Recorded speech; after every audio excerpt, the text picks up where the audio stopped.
वकील बहू। जनक पेशे से एक बहुत अच्छी वकील थी, लेकिन कहते हैं ना, बहू कितनी भी बड़ी तोप क्यों ना हो, सास के सामने तो भीगी बिल्ली ही होती है। अरे जनक, क्या बात है? आज रोटी नहीं मिली अभी तक। ये तेरा कोर्ट नहीं है जो आज फैसला ना हुआ तो कल की तारीख मिल जाए। रोटी तो रोज वक्त में चाहिए। हाँ माँ जी, रोटी तो कब की बन गई। मैंने आपको कहा तो खाना खाने के लिए, आपने शायद सुना नहीं होगा। ओहो, जज नहीं हूं मैं तेरे कोर्ट की, सास हूं सास। कोई दलील फालतू की मत देना यहाँ। बहुत जानती हूँ मैं इन वकीलों को। अपनी बात ऊपर रखने के लिए झूठ बोलने में जरा भी नहीं सोचते। तभी वहां जनक के ससुर आ जाते हैं। अरे भाग्यवान, क्यों बेचारे के काम को कोसती रहती है हमेशा। मैं भी तो था वहां जब ये आई थी तुझे रोटी खाने को बुलाने के लिए। सास को तो अब गुस्सा आ जाता है कि कैसे किसी ने बहू की साइड ले ली। अरे वाह जी वाह, वो तो मैं जानती थी कि कोई ना कोई गवाह तो ये पेश कर ही देगी। पर मैं तो अब सीधा खाना खाकर सोने जाऊंगी। मुझे आदत नहीं है किसी से बहसा बहसी करने की। पता नहीं कैसे ये वकील इतना दिमाग लगाकर खुद तो झूठ बोलते ही है, साथ में झूठे गवाह भी ले आते हैं।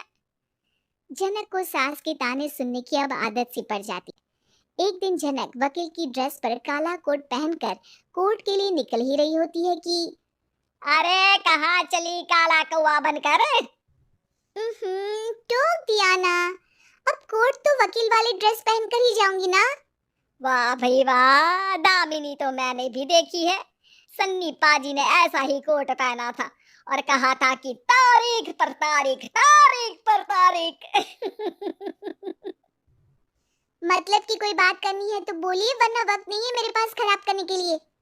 अरे पता नहीं तुझ में क्या देखा मेरे बेटे ने, सारा दिन वकीलों वाली बहस करती है भोली भाली सास के साथ।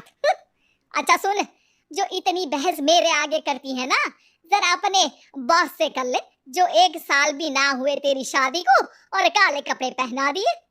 अंदर जा और लाल कोट पहन कर आ, पता तो चले कि नई नवेली शादी हुई है। अरे माँ जी, कोर्ट में मेरा बॉस क्या करेगा? ये तो पूरे देश की ड्रेस है वकीलों के लिए। लेकिन सास तो ठहरी सास। अच्छा, तो कोई जरूरत नहीं है 2-4 साल कोर्ट जाने की। शादी थोड़ी पुरानी हो जाए तब इजाजत दे दूंगी मैं तुझे काले कपड़े पहनने की। अब क्या था, मन मारकर जनक को लाल रंग का कोट पहनकर कोर्ट जाना पड़ता है। उसके जाने के बाद आहा, बढ़िया, ये पूरे देश की ड्रेस की बात करने वाली। अरे पहना दिया ना लाल कोट। अब सास आए दिन या तो जनक को उसके काम का ताना देती या फिर उसका काम छुड़वा देने की धमकी। तंग आकर एक दिन जनक पति से कहती है, मैं सोच रही हूँ कि कोर्ट जाना बंद ही कर दूं। अरे क्यों यार, इतना अच्छा करियर है, क्यों छोड़ने की सोच रही हो? अरे लाल रंग का कोट पहनकर जाना पड़ता है। हर बात पर सास ताना देती है कि वकील तेज होते हैं, सवाल जवाब करते हैं, झूठी दलीलें देते हैं। अरे तो ठीक है ना, वो जो कहती है अपनी समझ से कहती है, लेकिन तुमको तो पता है ना कि सच्चाई क्या है। जनक को पति की बात से हौसला मिलता है कि तभी घर पर कुछ लोग आ जाते हैं। अरे आइए आइए पंच साहब, कैसे आना हुआ? अरे भाई साहब, सुना है कि आपकी बहू वकील है। तभी वहां सास आ जाती है। हाँ है तो, लेकिन क्या हुआ? फिर कहीं बहस कराई क्या? अरे हम तो खुद दुखी है उसके व्यवहार से। अरे भाभी जी, आपको तो पूरा मोहल्ला जानता है कि आप कितना बोलती है। फिर हम यहाँ बहू रानी की कोई शिकायत नहीं, बल्कि अपनी परेशानी लेकर आए हैं। ससुर जी खुश हो जाते हैं। हाँ हाँ, मैं भी बहू को बुलाता हूँ। जनक वहां आती है, सबको नमस्ते करके बैठ जाती है। बहू रानी, हमारे गांव में बड़ी मुसीबत आ गई है। अब तो पूरे गांव की जिम्मेदारी मानो तुम्हारे कंधों पर है।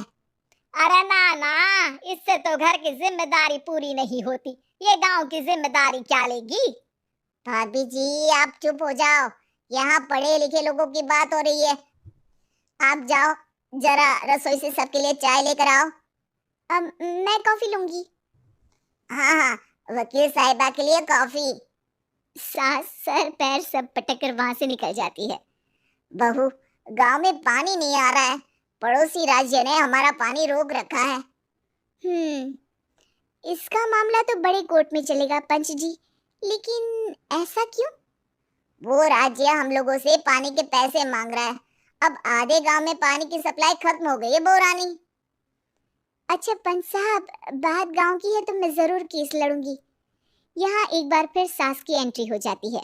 अरे वाह जी वाह, ये काम करवा लो आप हमारी बहू से, बहुत अच्छा करती है।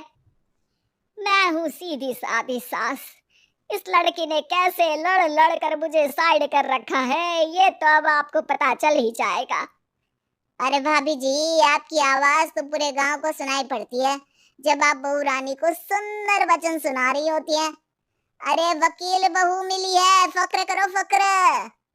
हाँ जी हाँ, सारी फकर तो हम लोग ही करें। खैर, अब जो केस लड़ेगी और पानी गांव में आ जाता है तो पंच साहब लिख कर देना होगा कि हैंड पाइप में सबसे पहले मेरी बाल्टी और घड़ा भरेगा।